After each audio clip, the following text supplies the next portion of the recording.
சிதம்பரத்தில் கனமழை அப்படின்னு நம்ம சொன்னால் கலெக்டர் கூட கொஞ்சம் லேட்டாக தான் லீவ் விட்டார். ஆனால் கனமழை பயங்கரமான கனமழை. சிதம்பரத்தை சுற்றி எல்லா இடத்துலையும் தண்ணி, ஏகப்பட்ட தண்ணி. சில இடங்களில் மக்கள் வெளியே வர முடியாத அளவுக்கு தண்ணி நிற்கிது. சில வீட்டில் தண்ணி ஏறி கூட இருக்குது. அந்த அளவுக்கு கனமான மழை நைட்லேருந்து இப்போ வரைக்கும் பெஞ்சிருக்கு. இந்த லீவு உண்மையாலுமே கலெக்டர் கொடுத்தது ரொம்ப பயனுள்ளது. ஏன்னு சொன்னால் மக்கள் ரொம்ப அவதிப்பட்டிருப்பாங்க. பசங்க குழந்தைகள் அவதிப்பட்டிருப்பாங்க. அதுக்காக மாவட்ட ஆட்சித்தலைவருக்கு முதல்ல ஒரு நன்றியை தெரிவிச்சுக்கிட்டு, மழையில் கவனமாக இருங்க. புவனகிரி அருகே பார்த்திங்கன்னா நேற்று கூட ஒரு போஸ்ட் மரம் விழுந்து ஒரு 3 பேர் இறந்துட்டாங்க கரண்ட்டில் இது பண்ணி.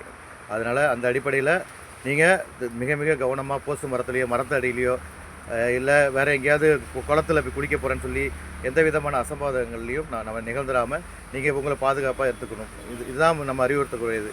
நீங்கள் வீட்லேயே இருங்க. ஒரு நாள் நம்ம வீட்டில் இருக்கிறனால ஒன்றும் இது இல்லை. கண்டிப்பாக மழை காலங்களில் வீட்லேயே இருங்க. குழந்தைகளோட ஃபேமிலியோட வீட்லேயே இருங்க. இருக்கிறத வச்சு இன்பமாக வாழ்வோம். கண்டிப்பாக இந்த மழை காலங்களில் இந்த அவேர்னஸை தவிர வேறு ஒன்றும் இல்லை. கண்டிப்பாக நீங்கள் பாதுகாப்பாக இருக்கணும். மக்கள் பாதுகாப்பாக இருக்கணும். அதுக்காக இந்த பள்ளிப்பாடு ஆட்டோ மக்கள் நற்பணி சங்கம் உங்களுக்காகவும் அனைவருக்காகவும் பிரார்த்தனை செஞ்சுக்கிட்டு இருக்கோம். ஏதாவது எமர்ஜென்சி அப்படின்னா மட்டும் எங்கள் ஆட்டோவை கூப்பிடுங்க. கண்டிப்பாக வருவோம்.